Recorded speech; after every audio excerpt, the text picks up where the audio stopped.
नमस्कार। कभी सोचा है कि जब कोई लीगल वादा, कोई एग्रीमेंट परफेक्ट नहीं होता, तो आखिर होता क्या है?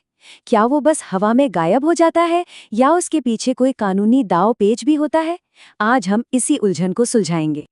तो सवाल यही है, अगर किसी समझौते में कोई खामी रह गई, कोई गड़बड़ हो गई, तो उसका लीगल फ्यूचर क्या होता है? चलिए इसी सवाल की तह तक चलते हैं। देखिए, ऐसे किसी भी फ्लॉड एग्रीमेंट के ना मोटे तौर पे दो अंजाम हो सकते हैं। या तो वो होगा वॉइडेबल या फिर वॉइड। अब ये दोनों शब्द सुनने में एक जैसे लग सकते हैं, पर इनके मतलब में जमीन आसमान का फर्क है और ये समझना बहुत जरूरी है। तो आज हम क्या क्या समझने वाले हैं। सबसे पहले देखेंगे कि एक मजबूत वैलिड कॉन्ट्रैक्ट की नींव क्या होती है। फिर वॉइडेबल और वॉइड कॉन्ट्रैक्ट्स की दुनिया में गोता लगाएंगे और समझेंगे कि ये होते क्यों हैं। और आखिर में उस सबसे बड़े कंफ्यूजन को दूर करेंगे जो अक्सर एग्रीमेंट और कॉन्ट्रैक्ट को लेकर होता है। तो चलिए कहानी शुरू करते हैं एकदम बेसिक से।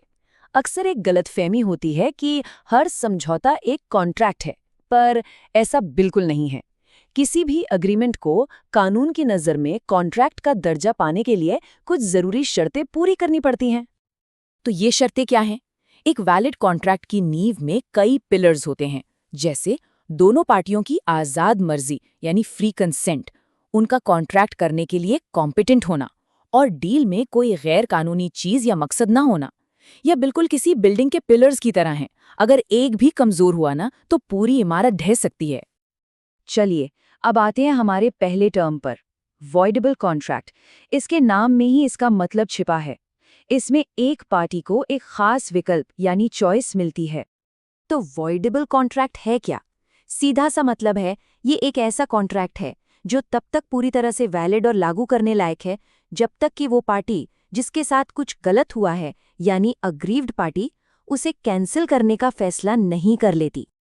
तो ये काम कैसे करता है? सोचिए कि कॉन्ट्रैक्ट बनते समय कोई गड़बड़ हो गई।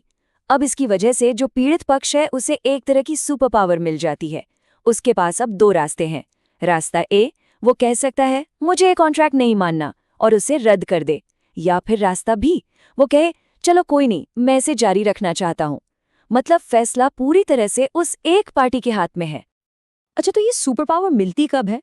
ज्यादातर ये तब होता है जब फ्री कंसेंट गायब हो, मतलब जब सहमति जबरदस्ती, धोखे से या कोई गलत जानकारी देके ली गई हो, या फिर मान लीजिए कि दूसरी पार्टी आपको अपना काम ही नहीं करने दे रही, या फिर किसी बहुत जरूरी डेडलाइन तक काम पूरा नहीं किया।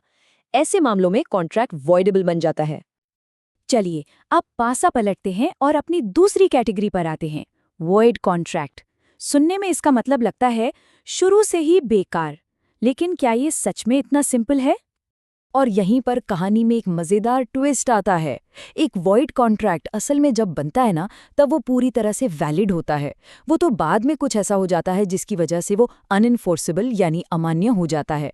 यही वो छोटा सा लेकिन बहुत बड़ा अंतर है जो इसे वॉइड एग्रीमेंट से अलग करता है।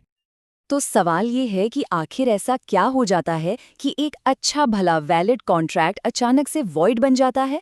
चलिए, इसकी कुछ वजहें देखते हैं। पहली और सबसे आम वजह है bilateral mistake of fact. Fancy नाम है, पर मतलब सीधा है।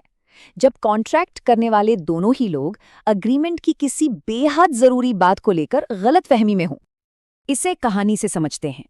मान लीजिए बादल नाम का एक घोड़ा खरीदने का एग्रीमेंट हुआ, लेकिन ना तो खरीदने वाले को पता था और ना ही बेचने वाले को कि एग्रीमेंट साइन होने से बस कुछ देर पहले ही बादल की मौत हो गई थी। अब यहां तो कॉन्ट्रैक्ट का सब्जेक्ट ही नहीं रहा, तो ये एग्रीमेंट क्या हो गया? वॉइड।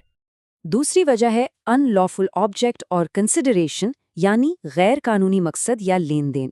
सीधा सा नियम है, अगर किसी एग्रीमेंट का मकसद ही कानून के खिलाफ है या उसके बदले में जो दिया लिया जा रहा है वो गैर कानूनी है, तो वो एग्रीमेंट कभी कॉन्ट्रैक्ट बन ही नहीं सकता। वो शुरू से ही वॉइड है। जैसे एक बाग को बेचने का एग्रीमेंट, ये हुआ अनलॉफुल ऑब्जेक्ट। या फिर एक घोड़े के बदले 5 किलो गांजा देना, ये हुआ अनलॉफुल कंसिडरेशन। दोनों ही मामलों में एग्रीमेंट शुरू से ही वॉइड है। फिर आता है अग्रीमेंट विदाउट कंसिडरेशन। कानून का एक बेसिक नियम है कि बिना लेन देन के कोई कॉन्ट्रैक्ट नहीं होता। मतलब अगर एक तरफ से कुछ मिल रहा है लेकिन दूसरी तरफ से बदले में कुछ नहीं, तो वो अग्रीमेंट आमतौर पर वॉइड होता है। हाँ, इसके कुछ लीगल एक्सेप्शंस हैं, पर जनरल रूल यही है। इसके अलावा भी कानून कुछ एग्रीमेंट्स को सीधे सीधे वॉइड घोषित करता है, जैसे कि किसी को शादी करने से रोकने का एग्रीमेंट, किसी को अपना बिजनेस करने से रोकने का एग्रीमेंट, या फिर ऐसे एग्रीमेंट जिनकी बातें ही साफ ना हो, जैसे मैं तुम्हें बहुत सारे पैसे दूंगा, कितने पता नहीं, तो ये सब वॉइड हैं। एक और बहुत दिलचस्प वजह है सुपरवीनिंग इम्पॉसिबिलिटी।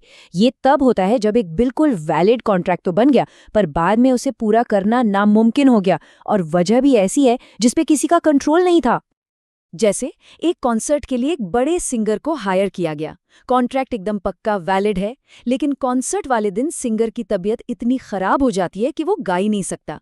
अब इसमें सिंगर की तो कोई गलती नहीं है, पर परफॉर्मेंस इम्पॉसिबल हो गई। तो ये वैलिड कॉन्ट्रैक्ट अब क्या बन जाएगा? वॉइड। और अब आते हैं सबसे जरूरी सवाल पर, जो सारे डॉट्स को कनेक्ट कर देगा। एक वॉइड अग्रीमेंट और एक वॉइड कॉन्ट्रैक्ट, आखिर इन दोनों में असली फर्क क्या है? इस टेबल पर एक नजर डालिए। बात बहुत सीधी है। वॉइड अग्रीमेंट वो है जो कानून की नजर में कभी कॉन्ट्रैक्ट था ही नहीं, वो शुरू से ही अमान्य था। दूसरी तरफ वॉइड कॉन्ट्रैक्ट वो है जिसने शुरुआत तो एक वैलिड कॉन्ट्रैक्ट के तौर पर की थी, पर बाद में किसी वजह से वो अनइन्फोर्सेबल हो गया, यानी वॉइड हो गया। तो सबसे जरूरी बात जो याद रखनी है वो ये है, एक वॉइड अग्रीमेंट कभी कॉन्ट्रैक्ट की दहलीज तक पहुंची ही नहीं पाया, जबकि एक वॉइड कॉन्ट्रैक्ट पहले कॉन्ट्रैक्ट था। तो इन सब बातों के बाद एक सवाल मन में आता है, किसी भी समझौते को कानूनी तौर पर मजबूत बनाने के लिए सबसे जरूरी चीज क्या है? क्या वो कानूनी भाषा है, साफ साफ लिखी शर्तें हैं, या फिर पार्टियों का एक दूसरे पर भरोसा और उनकी सच्ची सहमति? इस पर सोचिएगा जरूर।